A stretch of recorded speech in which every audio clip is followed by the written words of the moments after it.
Hi, everybody. I was looking at one of the images from this week's assignment, and you know, what the assignment was calling for you to do was to use like the spot healing brush and the healing brush, and those are both content-aware tools.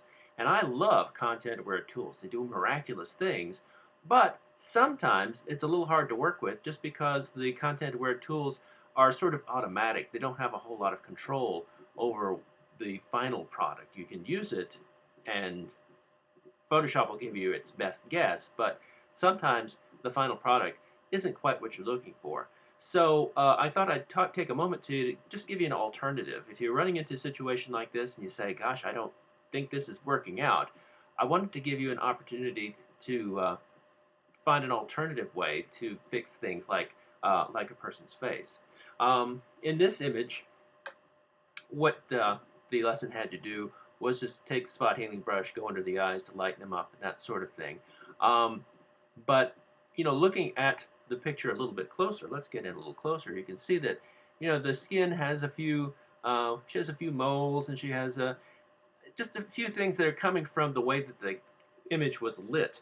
Um, this is indirect light, so it tends to pick up all the flaws in the skin, and it's difficult to look good in this kind of light, to tell you the truth.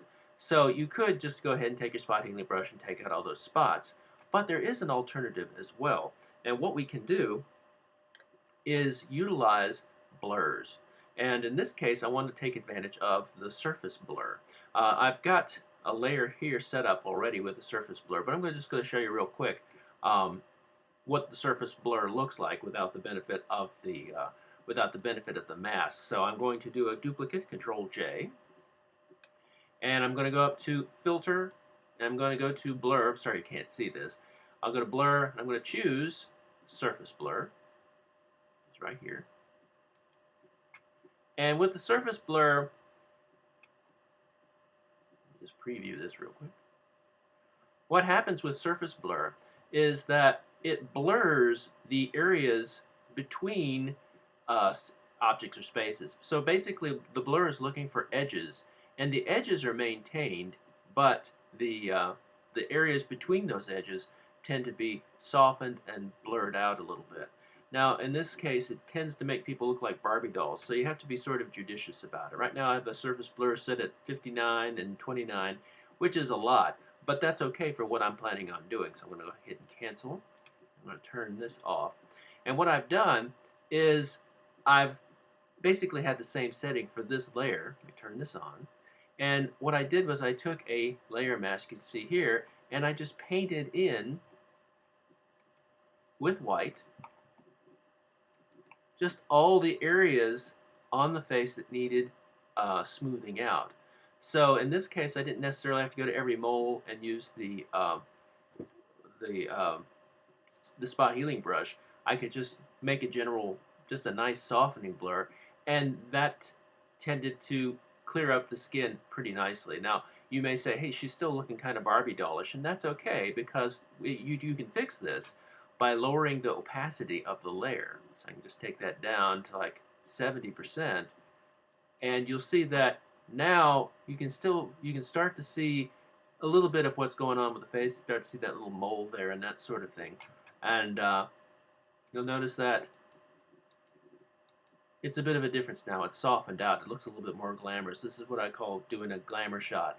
One other thing that I like to do sometimes with faces is we also used the spot healing brush to fix the eyes, and that can have sort of limited success. So what I did was I just took my color picker, my color selector brush, and then just chose the color of the eyes, and then just applied a paintbrush at like 20%, so I could still get some natural look to it, but soften the look of those veins a little bit.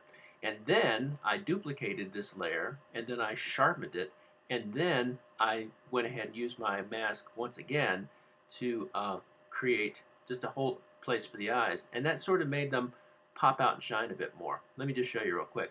So there's the eyes at the current state, and then if I use a sharpen filter, you'll see that now the eyes sparkle a little bit. Now this is set at 68%, so I'm not even having this at full 100%. I can still send this up to like 100%, and it looks a little less natural. So I can take this down to like 60 some percent, and I end up with eyes that